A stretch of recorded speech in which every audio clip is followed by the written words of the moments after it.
Hello friends, इस video में हम बात करेंगे एक बम्पर डिमांड वाले अपकमिंग एसएमई आईपीओ की, जिसका नाम है एमफोर्स ऑटोटेक आईपीओ।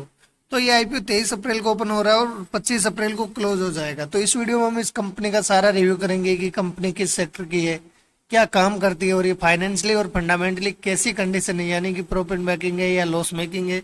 तो बने रहिए वीडियो के लास्ट तक। सबसे पहले बात करते हैं इसकी डिटेल की। तो इसका फेस वैल्यू रखा गया है 10 रुपीज पर शेयर।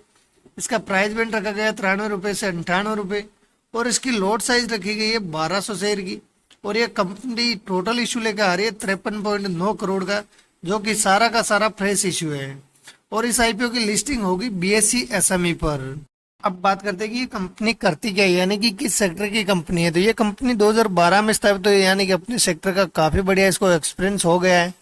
और ये विशिष्ट वाहनों के लिए ड्राइव ट्रेन पार्ट्स का निर्माण करती है और उनकी सप्लाई करती है। विशिष्ट वाहन मतलब इसमें कौन कौन से, जैसे ऑडी हो गई, एसयूवी हो गई, जैगुआर हो गई।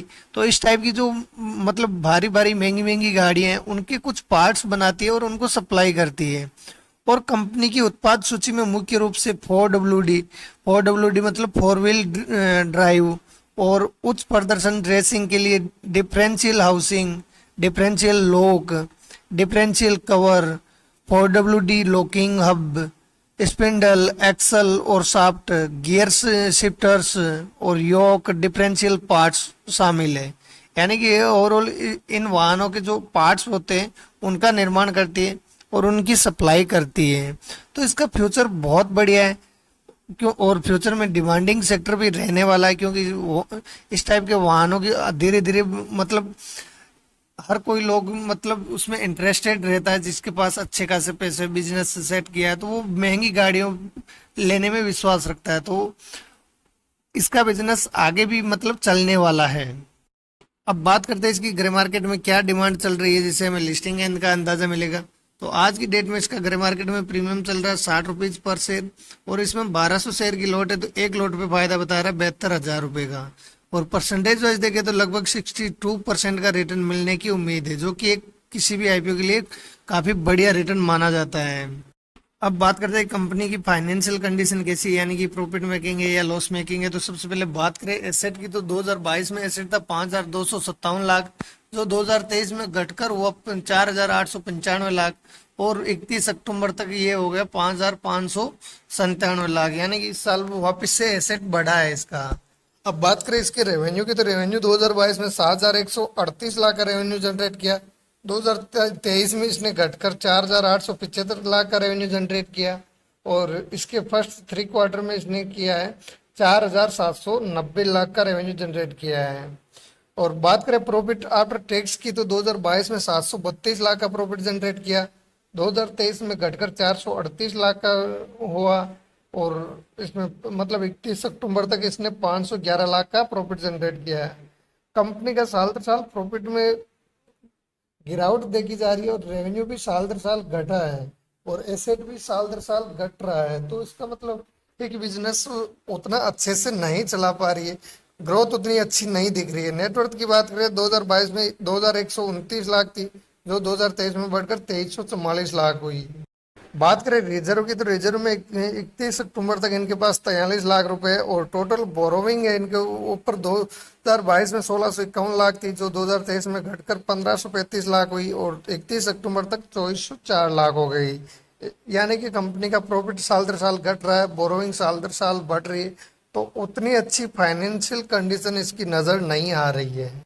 बात करें इसके की इंडिकेटर की, तो अर्निंग पर शेयर वैल्यू आ रही 4.2 की, जो कि काफी कम है। पी रेशियो 22 का है, जो कि ठीक ठाक है, बढ़िया है। और रिटर्न और नेटवर्थ इसका आ रहा 2.8 का, जो कि काफी कम है। ओवरऑल देखें तो कंपनी ना तो फाइनेंशियल नजरिए से उतनी अच्छी लग रही है, और ना ही इसका फंडामेंटली के हिसाब से उतनी अच्छी लग रही है।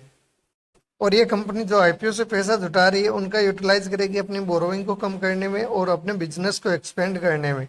यानी कि आईपीओ आने के बाद में इसकी बोरोइंग काफी कम हो जाएगी, और बिजनेस को एक्सपेंड करने के लिए पैसा मिल जाएगा। तो फ्यूचर में अच्छी ग्रोथ के चांसेज हैं इसके।